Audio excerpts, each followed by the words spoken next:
Olá, turma do nono ano, vamos para mais uma videoaula de redação. O assunto hoje é figuras de linguagem.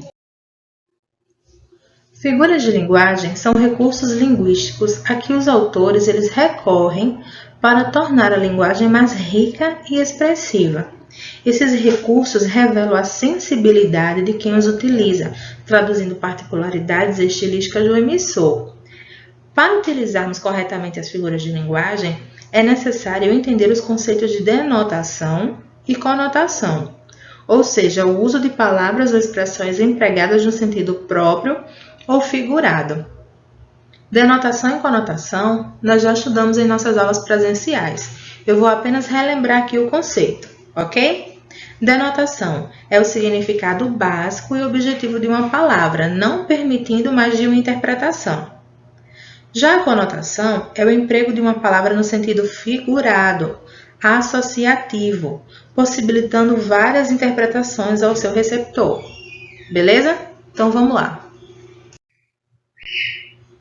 São várias as figuras de linguagem, mas para a nossa aula de hoje, nós vamos focar na metáfora, na comparação, na personificação ou prosopopeia, é a mesma coisa, antítese, paradoxo e hipérbole. Vamos começar pela metáfora. A metáfora é uma substituição de um termo por outro a partir de uma relação de semelhança entre os elementos que tais termos designam. A metáfora ela também pode ser entendida como uma comparação abreviada ou implícita, em que o nexo comparativo não está expresso, mas subentendido. Vamos ver aí o exemplo. Essa tirinha, os dois ratinhos, a ratinha fala o seguinte: fala uma coisa romântica. No segundo quadrinho, o ratinho, ele diz: meu amor é uma caravana de rosas vagando num deserto inefável de paixão. A ratinha no terceiro quadrinho, uau, agora traduz. Aí ele vai e diz: aí você está querendo demais. Então, no segundo quadrinho, nós conseguimos observar a presença de uma metáfora, né? Quando ele diz que o amor é uma caravana de rosas vagando no deserto inefável de paixão. Olha só. Vamos para a próxima figura de linguagem. Vamos agora para a comparação. A comparação é a aproximação entre dois elementos que se identificam ligados por nexos comparativos explícitos. Quais seriam esses nexos? A palavra como, a expressão tal qual, assim como, que nem, feito, ou por alguns tipos de verbos, parecer, assemelhar-se, figurar-se. Vamos ver aí o exemplo? Um casal conversando, a moça pergunta: acorda? A moça fala: acorda, Armando. Você não sabe o que o amor é como uma flor? Se não for regada e bem cuidada, ela murcha e morre. Aí Armando, sem entender: hã? O amor é como o motor do carro, Armando. Se não trocar o óleo e não cuidar da mecânica, uma hora ele não funciona mais. Ah, entendi. Então nós observamos aí que ela compara, a princípio, o amor como uma flor, mas Armando não consegue compreender. Mas houve aí uma comparação clara. Nós observamos a presença do nexo da palavrinha como para estabelecer essa comparação. E no segundo quadrinho, nós observamos que ela compara o amor como o motor do carro. Ela compara o amor ao motor do carro para que Armando possa entender. Também é feita uma comparação, também utilizando o nexo, ou seja, também utilizando a palavrinha como. Então, aí é uma comparação clara, uma comparação explícita. Vamos para a próxima? A personificação ou prosopopeia é o empréstimo de uma ação, de uma voz ou de um sentimento a seres inanimados ou imaginários. Vamos aí ver o exemplo. Na tirinha de Chico Bento, Temos Chico Bento e Zé Lelé conversando. No primeiro quadrinho a gente observa Zé Lelé segurando um espelho, né?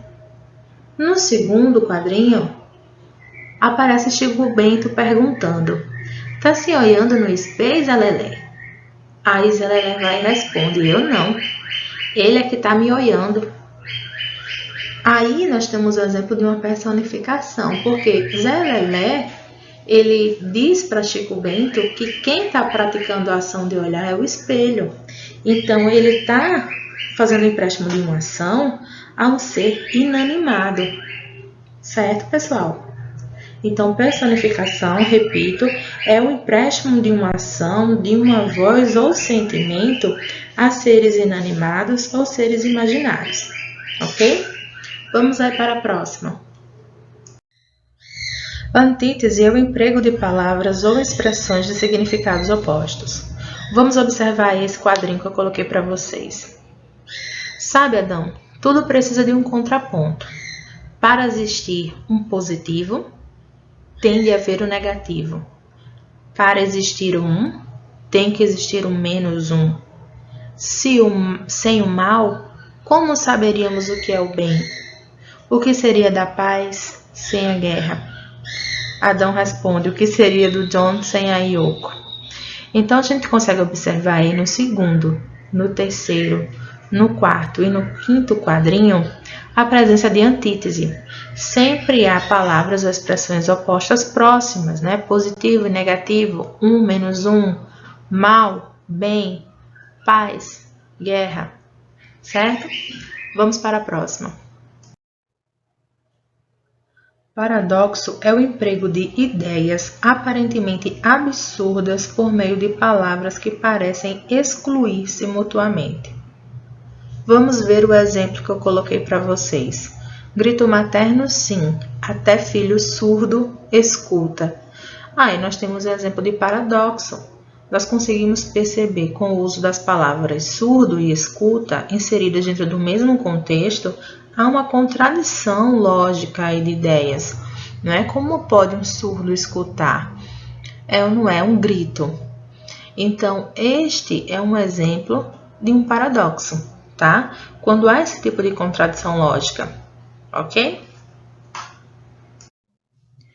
A hipérbole é um engrandecimento de forma exagerada de uma afirmação, a fim de proporcionar uma imagem de impacto. Olha só o exemplo. Adão cantando: tô ficando atoladinha, tô ficando atoladinha. Viu como eu canto bem?